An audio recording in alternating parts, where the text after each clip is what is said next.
It's Sunday story time. I'm going to tell you about my life. So it's 2015. It's somewhere around my 25th birthday. I'm living in Australia. I had been au pairing on the Gold Coast with a family who had 2 little girls, and they had a pool in the backyard, and they were a 10-minute walk to the beach. But then they went through a breakup. Not really a divorce because they were never married, but a breakup.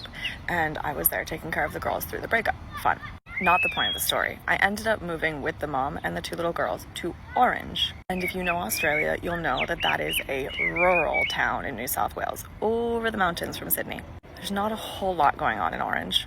So my arrangement on the Gold Coast with them had been that they paid me a very small hourly wage as well as room and board. When we moved to Orange, I was working fewer hours. The mom had basically no money. It's starting to rain on me. And so I didn't get an hourly wage, but I still got room and board. And I also got use of a car. A car that very often broke down on me, but a car nonetheless. So I also found some other babysitting gigs and I was making some money that way. And usually I found those gigs through Gumtree, which is, at least at the time, a less sketchy Craigslist for Australia. So one day I was scrolling through Gumtree and there was this advert for a man who was looking for a woman to come with him and his 5 or 6-year-old son on a plane trip around Australia on his privately owned single-engine prop plane that he flew. So obviously I sent him a message and he chose me. And luckily, while I was crazy, the woman who I was au pairing for was even crazier, and she was like, obviously you should do it.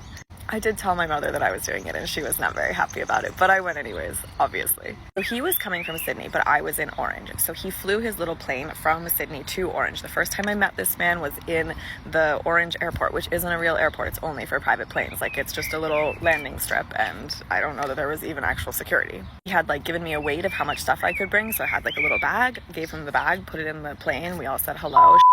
Off. The girls came out on the runway, we waved goodbye, and I got into a plane with this strange man and his child.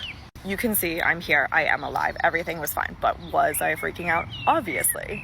But we do it for the story.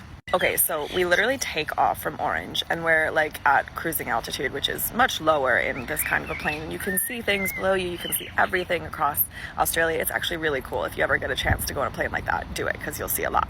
But we're up there for a matter of minutes, and he goes, okay, would you like to fly? And I was like, what do you mean, fly? And he was like, take the controls.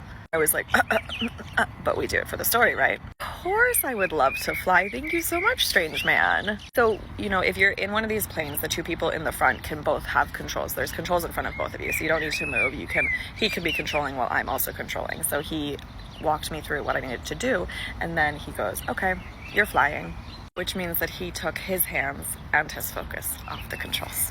Just so we're super clear, in case there's any doubt, no flight training whatsoever. And this type of plane, he was flying entirely on site, so you have to have a special certification to be able to fly on radar, is it called? You have to be able to see to be flying on site. So if there's bad weather, you can't fly. You can't fly at night. You have to be able to see where you're going. So anyways, I flew around Australia. We went from Orange, we went in, and then we went up. And I do have a map of all the places that we went, but I don't know where it is, so maybe I'll update that if you ever wanted to know. And basically every day we would split the flying. I can't say that I became comfortable, but I learned how to do it. I would often end up with the plane a little bit like this, and he would always have to even me out.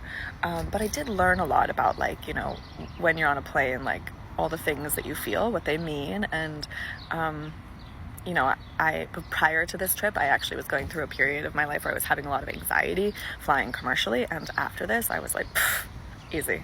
Also, one day, after a few days where he was letting me fly, we were arriving somewhere, and he was like, okay, do you want to land? And I was like, yeah.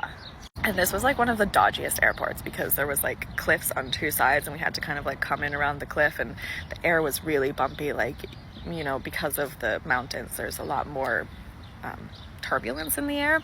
And so I did multiple approaches and finally was like, okay, I think that maybe you should land this plane. Anyways, I'm still alive.